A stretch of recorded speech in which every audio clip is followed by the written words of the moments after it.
Kaixo, ongi etorri Mondragon Linguako bideo eskoletara. Euskaldun askok zenbait esapide adierazteko erdarakadak erabiltzen dituzte.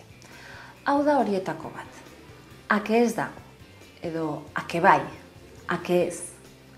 Hauek erdarakadak baldin badira, zeintzuk dira euskarazko erabilera zuzenak?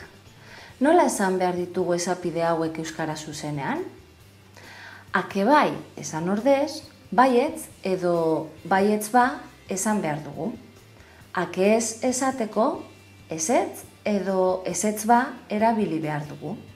Eta ditza erabiltzen dugunean nola?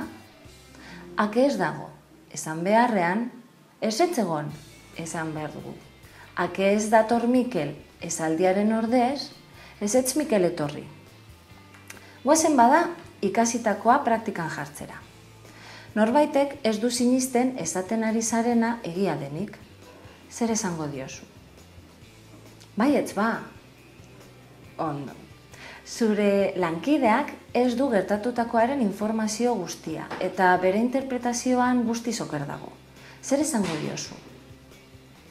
Ezetz ba. Ziur zaude zure adizkideak ez duela zure urtebetetze egunean deitzerakoan utzik egingo. Zer esango duzu? Baietz deitu. Oso ondo. Badakizue, euskaraz ez dago ake bairik edo ake ezrik. Baietz eta ezetz esatearekin nahikoa dugu.